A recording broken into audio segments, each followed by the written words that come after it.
Experiment number 13 part 3। तो हम discuss कर रहे थे ये दो गेट के सर्किट की। तो ऊपर वाला जो सर्किट है बेटा वो सेम है विद जो बॉटम पे आपके पास सर्किट गिवन है। तो ये देखें कि दोनों सर्किट सेम किस तरह हैं भाई, सिंपल, ये भी सीरीज़ में है और ये भी एक तरह सीरीज़ से उनका सर्कल बनाया हुआ है। लेकिन प्रॉब्लम क्या है, यहाँ पे हमने उसको सीरीज़ में प्लेस किया हुआ है, यहाँ पे हमने उनको पैरेलल में प्लेस किया हुआ था। ये देखें जी, लेट्स सपोज ये टर्मिनल 1 है, ये टर्मिनल आपके पास 2 है और ये आपके पास टर्मिनल क्या है 3 है। तो ये देखें, ये टर्मिनल आपका 1 है, ये टर्मिनल आपका क्या है 2 है, ठीक है ना। और ये 2 जो टर्मिनल था, ये जो दूसरा आपका, लेट्स सपोज इसको G1 कह लें और इसको G2 कह लें, और ये हमारे पास G1 है गेट 1 और ये हमारे पास गेट 2 है। तो जो हमारा गेट 1 का टर्मिनल 2 है वो गेट 2 के टर्मिनल 2 यानी कि टर्मिनल जो 1 है उसके साथ शॉर्ट है, ऐसे ही नहीं है। तो ये देखें, ये ऐसे ही किया हुआ है, यहाँ पे, यहाँ से लेके ये यहाँ पे गया है और फिर इसके साथ कनेक्टेड हो गया है। तो ये वो सेकंड यानी कि जिसको हमने कंबाइन करके किसका नाम दिया था, टर्मिनल नंबर 2 का। फिर क्या हुआ था, जो सेकंड गेट है उसकी जो आउटपुट है जिसको हमने टर्मिनल नंबर 3 कहा था, ये टर्मिनल नंबर 3 ये वाला, ये किसके साथ कनेक्टेड है बेटा, ये फीडबैक हो के वापस आपके गेट 1 पे जा रही है। तो ये देखें क्या ऐसा ही नहीं है, सिर्फ अरेंजमेंट डिफरेंस है, बाकी अरेंजमेंट कह लें, प्लेसमेंट कह लें या पोजीशन डिफरेंट है, बाकी जो काम है बिल्कुल उसी तरह का है जिस तरह ऊपर वाले सर्किट डायग्राम में आपको मिल रहा है। क्लियर बेटा?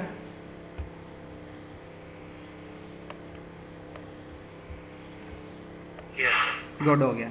आगे चलते हैं, अब इसको मॉडिफाई करते हैं थोड़ा सा और।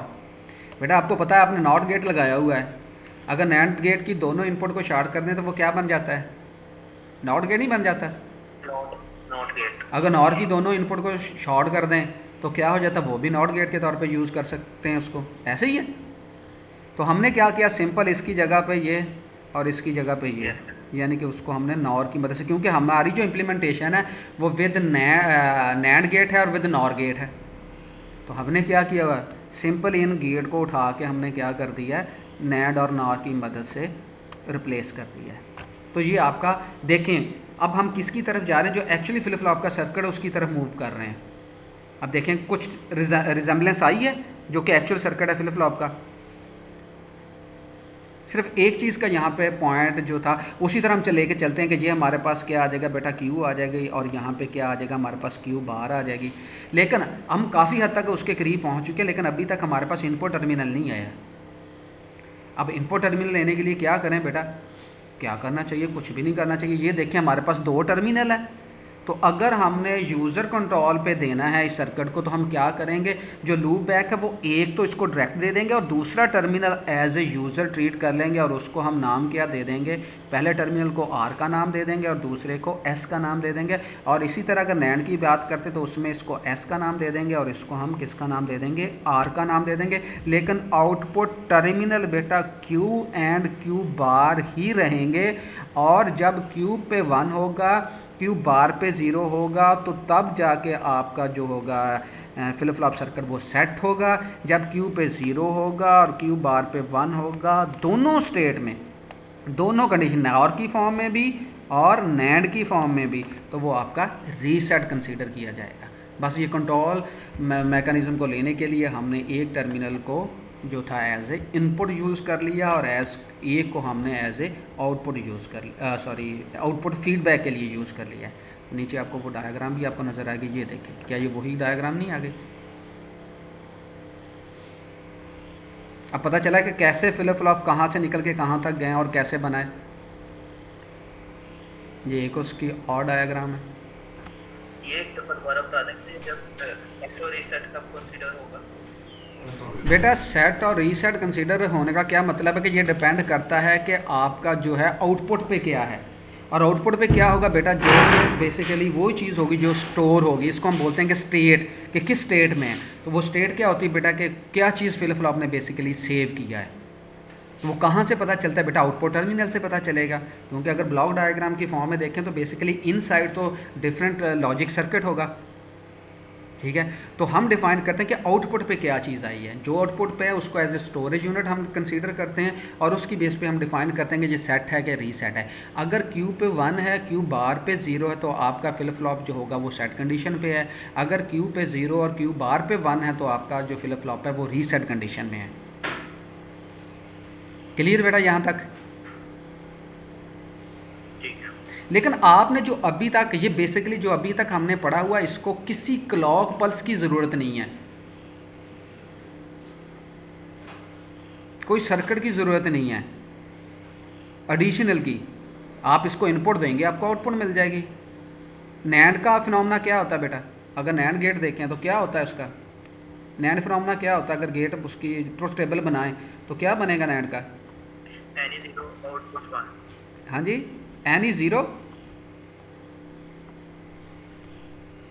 n is 0। जी जी शाबाश, बोलो बेटा किधर से? आउटपुट 1। जिस तरह आप नॉर्मल कहते हैं कि जी किसके रिवर्स काम करेगा बेटा? एंड के रिवर्स करेगा। एंड की क्या होती है? n is 0 आउटपुट 0, तो नैंड उसके रिवर्स काम करेगा। ठीक हो गया। तो उसी की बेस पे आप इसकी क्या कर सकते हो बेटा, जो है वो आउटपुट जनरेट कर सकते हो, इसी की भी उसी तरह जनरेट कर सकते हो। लेकिन अभी तक हमने इसको क्लॉक वाली साइड पे नहीं लेके गए, अभी तक हम उसके पास जा रहे हैं कि जो नॉर्मली फ्लिप फ्लॉप का सर्किट यूज़ होता है। तो आपने बेटा प्रीवियस जो जितने भी हमने जो थे मल्टीप्लेक्सर, डी मल्टीप्लेक्सर या इनकोडर डिकोडर के सर्किट पढ़े थे, उसमें हमने क्या किया था, एक सिंपल इनेबल का सर्किट पढ़ा था, याद हो आपका? तो वो इनेबल का क्या करता है, क्या काम होता है इनेबल का? वो सर्किट को कंट्रोल करने के लिए यूज़ होता है।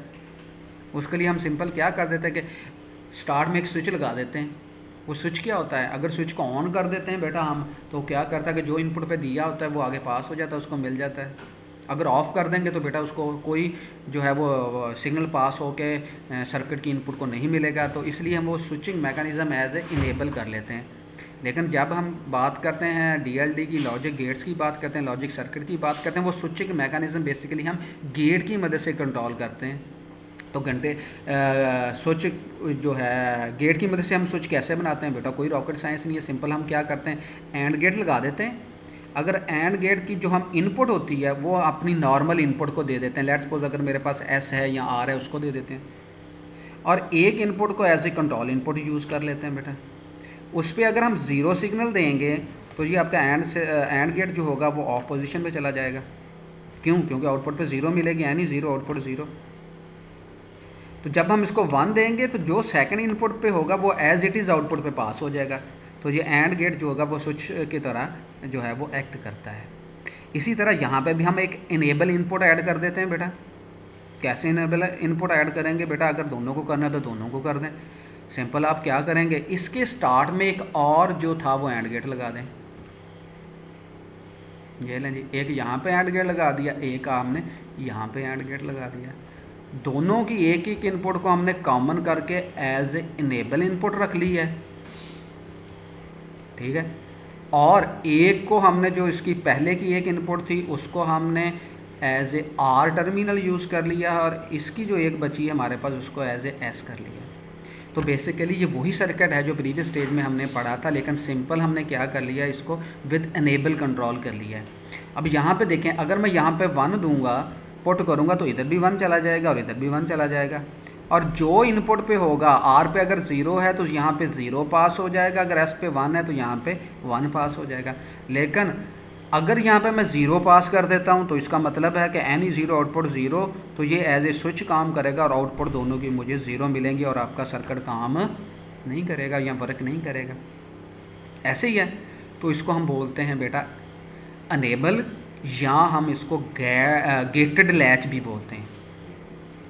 यानी कि हमने इसको क्या कर दिया है, एक एक्सटर्नल इनेबल से, इनेबल टर्मिनल से या इनेबल पोर्ट से हमने इसको कंट्रोल कर लिया है। तो इसको इनेबल लैच भी बोलते हैं, गेटेड लैच भी बोलते हैं बेटा। इसी को फिर हम आगे मॉडिफाई करते हैं। तो हम क्या करते हैं कि अगर तो ये लेवल ट्रिगिंग पे है, ये जिस तरह भी हमने बात की है कि अगर ये पॉजिटिव एज आया, पॉजिटिव इसको मिलेगा, हाई वोल्टेज या 5 वोल्ट या VCC जिसको हम कहते हैं वो लॉजिक इसको मिलेगी तो ये पास होगा। अगर हमने क्या करना है बेटा, इसको एज ट्रिगर बनाना है, जो कि बेसिकली लैच और फ्लिप फ्लॉप में डिफरेंस होता है, तो उसके लिए मुझे क्या करना पड़ेगा, ये एक एज क्रिएट करना पड़ेगा। तो उसके लिए मैंने आपको